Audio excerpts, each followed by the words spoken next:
exactly what I did in my parasite, anti-worm cleanse. You have to make sure that we set up a one-on-one appointment because it's individualized. It's not necessarily the same for every single person. For instance, before you ever take anti-parasite, anti-worm medication or supplements or herbal, whatever it's going to be, you want to make sure you're having adequate bowel movement so that when there is die-off, they're actually being eliminated. So for instance, if you're already having really good bowel movements, you won't need that bowel mover at the start. The start of my protocol, I personally was taking a bowel mover, but you may not need it, and you may need 1 bottle or 2 bottles. So it really depends on what your health history is. Also, whenever you're taking a supplement or a herb to kill something, likely there's going to be some drug interactions, likely there could be some side effects, and likely it is not safe during pregnancy or breastfeeding. So those are some things that you want to take into consideration. But I just want to give you a little bit of a background about how do we get parasites, what are some things that you can do, and how do you properly test.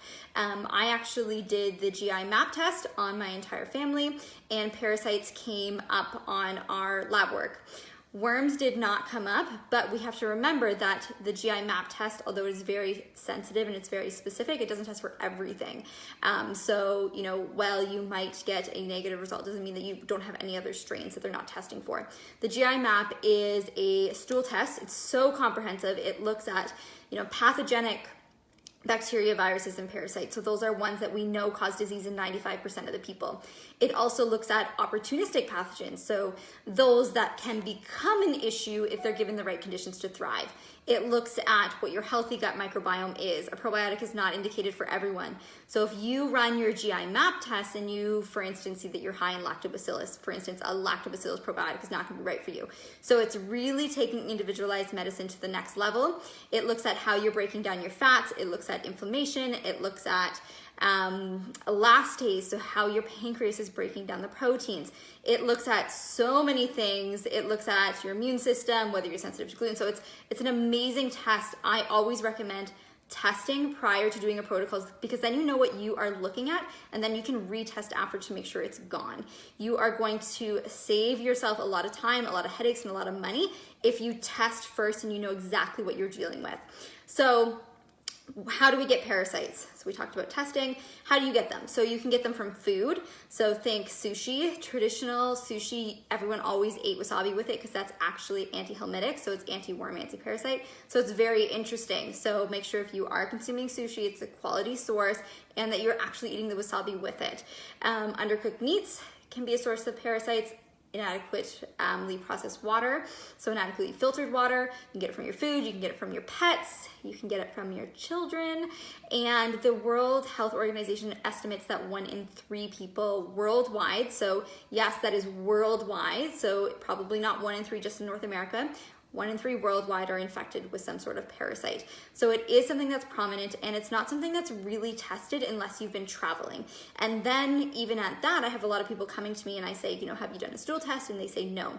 The difference between a conventional stool test and the GI map is a conventional stool test, essentially the pathologist will look under the microscope and it'll be picking through the stool sample to try to find worms.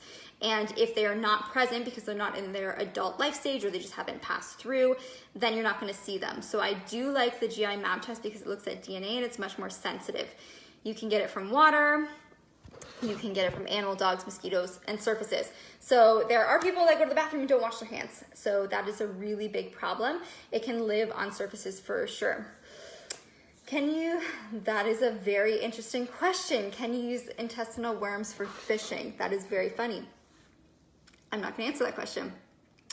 Oh, I have to see which one I have. Yes, definitely check your GI map. If you have your GI map, I'd be happy to help you have a look at it for you to see.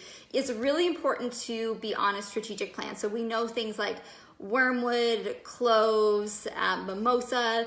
Those are really great herbs, but they're specific for certain types of things. So if it's more of a bacterial, you might want to go for more of like a berberis, wormwood, those type things versus a parasite or a worm. So signs and symptoms of parasites can be anything. And the one I see the most in my practice is autoimmunity. So there's something called molecular mimicry. So essentially on the surfaces of these infections or these microorganisms, there's proteins. And oftentimes what these organisms will do, because they're very smart, is their proteins on their surfaces will help them evade our immune system. So helps evade the immune system. And one of the things that accidentally can do is your immune system, while attacking the proteins that are on these microorganisms, these proteins resemble the same types of proteins that are on, your joints or your thyroid, so triggering things like autoimmunity.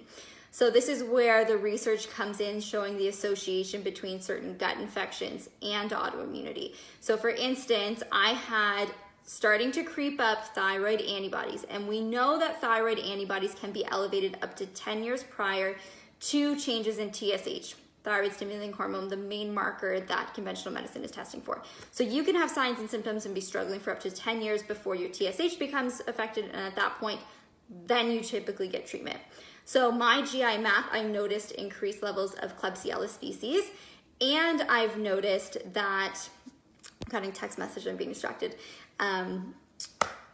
So I had elevated Klebsiella, and I had my thyroid antibodies starting to increase. So that's when I really decided, okay, I needed to do something to balance my gut, to remove these gut infections so that I don't have those tendencies to autoimmunity, because once you get one autoimmune disease, you're more likely to get another one.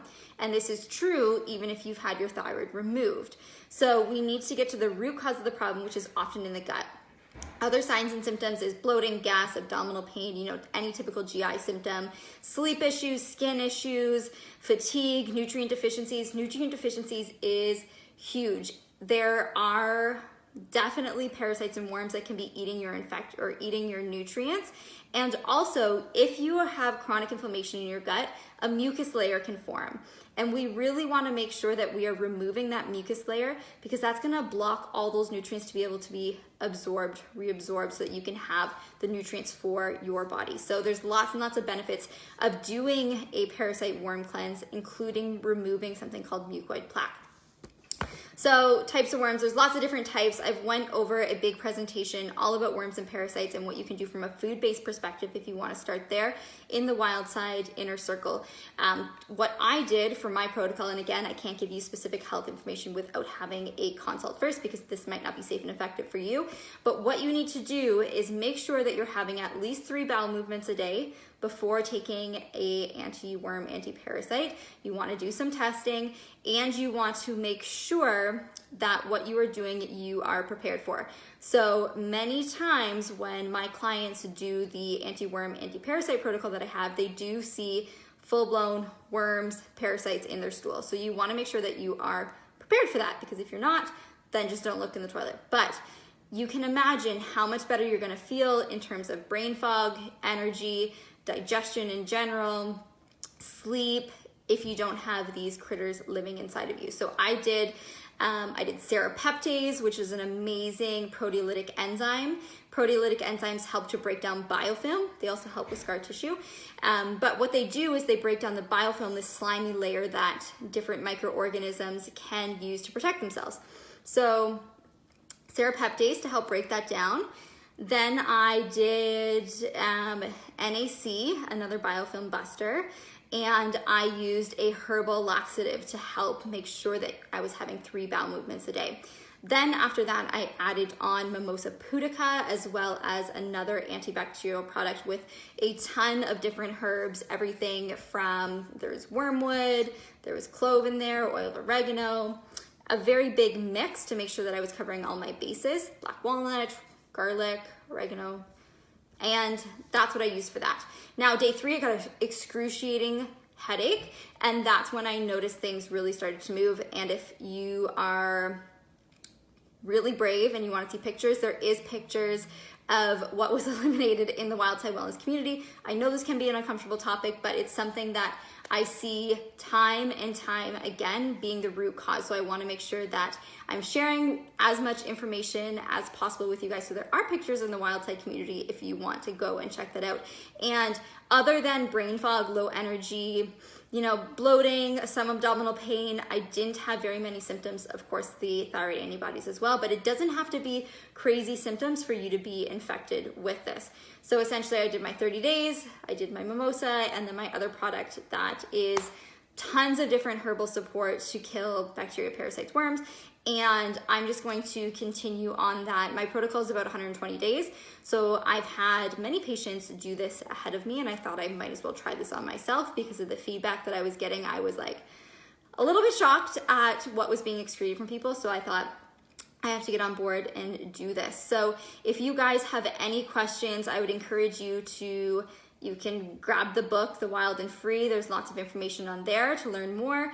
You can do the Inner Circle. There's an entire lecture on there about products, about things you can do from a food-based perspective. There is a protocol that you can definitely try out and see how you do, as well as one-on-one. So if you, I know a lot of you have reached out to me asking like exactly what I use for me. That's me, and we're all individuals, and you deserve an individualized plan that's specific and safe for you.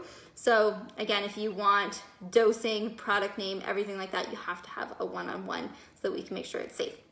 If you guys have any questions about parasites, about worms, make sure to let me know. This is like a new focus that I'm beginning into, because so many people are coming into my practice infected with these microorganisms, and truly you can reverse autoimmune disease if you get to the root cause of it. And if you are nutrient deficient, if you have been struggling with iron deficiency, if you've been struggling with B12 deficiency, and it's not because of lack of intake in your diet, you need to have some form of testing